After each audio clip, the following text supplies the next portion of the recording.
उपकृत होना द्वारा से आम कार्य द्वारा आम काम द्वारा मारिबा एवं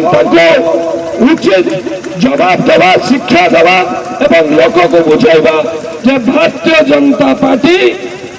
लोकों पार्टी लोकों काम करने पार्टी। मुझे कथा आप लास्ट कहूँ चाहे गोटे निमंत्रण देवी काली जे गत काली आपण माने जानी जे अयोध्या को जाऊथिबा गोटे सुनार धनु ओडिशा परिक्रमा करुछि एवं गत काली सेटा सालेपुर को आसीथिले एवं पूरा एंटायर सालेपुर परिक्रमा करिकी जाइछन। मो आउर लक्ष्मण भाई मन को खुशी करदेवी केवल सालेपुर नुहे आसंता काली सुना धनु टांगीरे आसी पहुंचबे समय से धनु आसब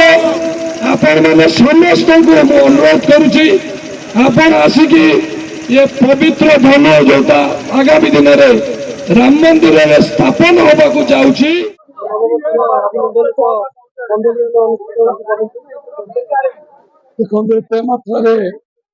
कार्यकर्ता भाई भौणी एवं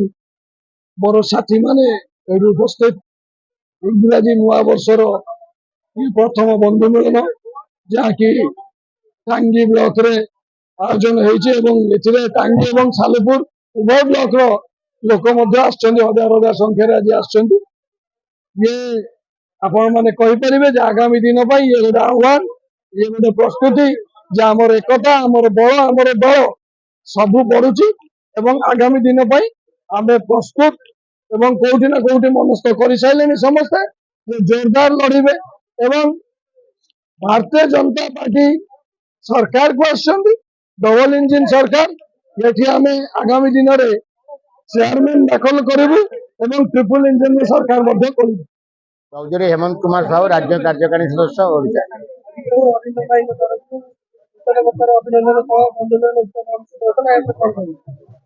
शुणु आमर जेहेतु अरिंदम राय ये इलेक्शन लड़ुते स्वल्प भोटे हारी बर्तमान नेतृत्व मिली दलर नेतृत्व अच्छा अरिंदम राय तेणु समस्त को एकाठी करने गोटे प्रयास चली दल सांगठनिक को मजबूत करने नूतन वर्षर अभिनंदन सहित सब पुराना नुआ कार्यकर्ता को गोटे स्रोत सामिल दल को मजबूत कर गोटे नेतृत्व सामिल बड़ू मजबूत आर मुख्य उद्देश्य नुआ वर्ष समस्त सहित शुभेच्छा जनाया सहित कार्यक्रम को माने सुदृढ़ कर संगठन को आगला इलेक्शन रे पंचायत समिति आ एमएलए इलेक्शन रे केमती आमे फलप्रद हबु कटक 14 सुभाष राउतଙ୍କ रिपोर्ट कलिंग 7 न्यूज।